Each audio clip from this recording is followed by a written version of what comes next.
दवाई की विशेषता ये थी कि ये कचरा मार देती थी, सोयाबीन बचा रहता था।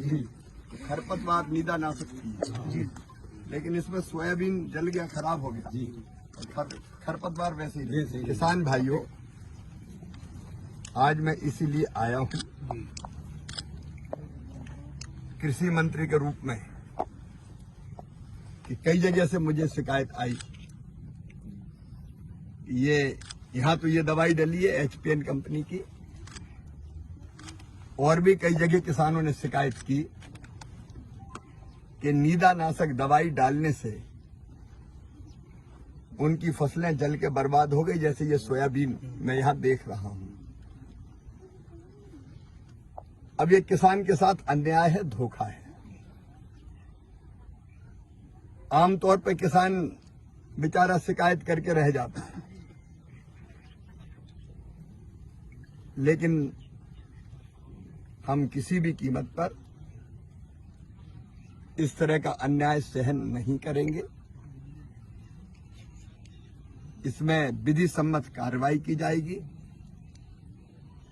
मैं बाकी किसानों से भी अपील करता हूं जिनकी फसल खराब हुई हो,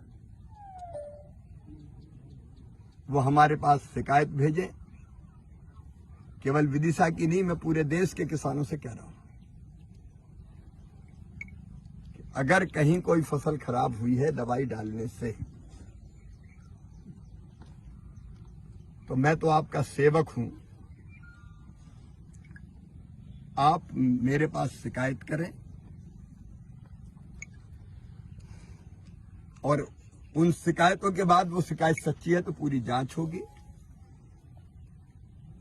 और संबंधित कंपनी के खिलाफ भी कार्रवाई होगी। और मैं पूरी कोशिश करूंगा कि वो कंपनी किसानों को मुआवजा दे, यह हमारा धर्म है। एक अभियान चलाएंगे हम पूरे देश में, जिसमें पता करेंगे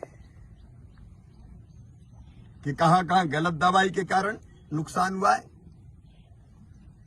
और कई जगह नकली दवाइयां भी गई है, तो डाली तो कोई फायदे नहीं हुआ।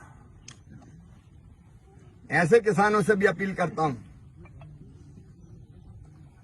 मैं कभी नंबर जारी करूंगा, उस नंबर पर खबर करें। ये किसान को लूटने का धंधा हम चलने नहीं देंगे। पूरे देश में अभियान चलेगा नकली दवाई के खिलाफ, नकली खाद के खिलाफ, और इस तरह की दवाई जिनने फसलों को नुकसान पहुंचाया है। आज इसलिए मैं खेत में आया हूं क्योंकि कानों सुनी, मेरे पास शिकायत तो लिख के आ गई थी, लेकिन मैं आंखों से देखना चाहता था कि किसानों के बीच खेत में जाके मैं देखूं कि स्थिति क्या है, और ये स्थिति अब सामने है। उपयुक्त कार्रवाई होगी और नया कानून भी अब हम बनाएंगे, जिसमें किसान को ठगने वाले, अन्याय करने वाले, देखो कोई कंपनी अच्छा काम करती है, हमारी किसी कंपनी से दुश्मनी नहीं है, लेकिन कोई धोखा कर रही है, गलत बना रही है, नकली बना रही है और ऐसी चीज दे रही है जो किसानों को बर्बाद कर दे, तो उनको परिणाम भुगतना पड़ेगा। और किसानों के साथ एनडीए की, मोदी जी की, हमारी सरकार लगातार खड़ी है।